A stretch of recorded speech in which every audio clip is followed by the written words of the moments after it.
Good morning and welcome to the debut edition of U.S. Election Countdown, where I'll be taking you through the stories that matter on money and politics in the race for the White House. Brace yourselves for the ride and get in touch by emailing electioncountdown@f.com. Though there are still 259 days until Election Day, which will almost certainly feature the 2020 presidential rematch nobody wanted, we already have a fundraising record. President Joe Biden raised more than $42 last month, leaving him with an unprecedented $130 uncampaigned re-election war chest, free to read. Even as anxieties about his age swirl and he polls weekly, but his political strengths have been underestimated before.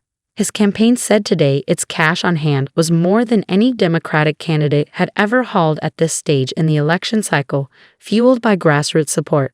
Republican frontrunner Donald Trump has not released last month's fundraising data, but his affiliated groups had $66 in cash on hand at the end of 2023, compared with Biden's $118. The $52 difference amounted to the former president's legal costs. And while Trump's legal battles suck up money from his political action committees, the candidate himself might be a little strapped for cash.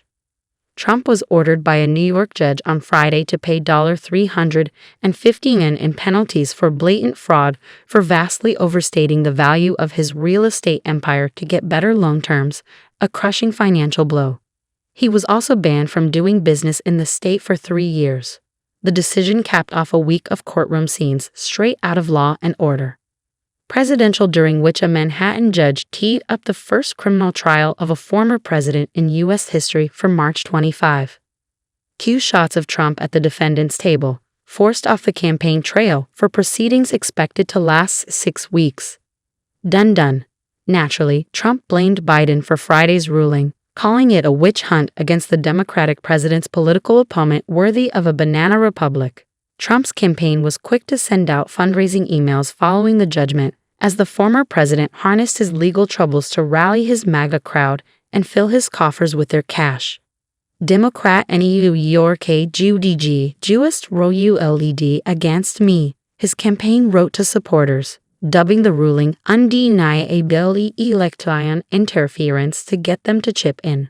As if nothing had happened, he made an appearance at SneakerCon the next day to peddle his latest merch, $400 Trump-branded trainers, shiny gold, featuring a T and the American flag. With behind the scenes, Georgia Governor Brian Kemp is one of the majority of American voters who does not want to give Biden credit for what is going well for the U.S. economy. Kemp, a moderate Republican, clashed with Trump over not helping the former president overturn the 2020 election results in Georgia, a state that flipped to the Democrats and was key to Biden's victory. But he insisted to the FT's Claire Jones that all of the Republicans running would do better than Joe Biden in November. Georgia is having an economic boom, which U.S. Senator Jon Ossoff, who represents the state, told the FT has been spurred by Biden's flagship Inflation Reduction Act. But Kemp claims the legislation's tax breaks have made things worse and are manipulating the market. A lot of what the IRA has done, besides throwing money at something that was coming anyway, has also heated the market up and driven costs to go up, he said. The most recent FT Michigan Ross poll showed 60% of voters disapprove of how Biden is handling the economy, despite historically low unemployment, strong gross domestic product and wage growth, and even record stock market highs, all of which one would expect to be better received. While Biden won the national popular vote comfortably in 2020, receiving 81.28% votes to Trump's 74.22%, the results in key battleground states were much tighter. In the 3 states that secured Biden an electoral college majority, Georgia, Arizona, and Wisconsin, his margin of victory was tiny, comprising fewer than 43,000 votes in total.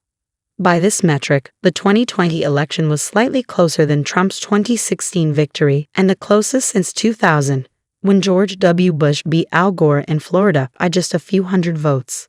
Please don't forget to like, comment, share, and subscribe to my YouTube channel, Trend Gossip News. Thank you for watching.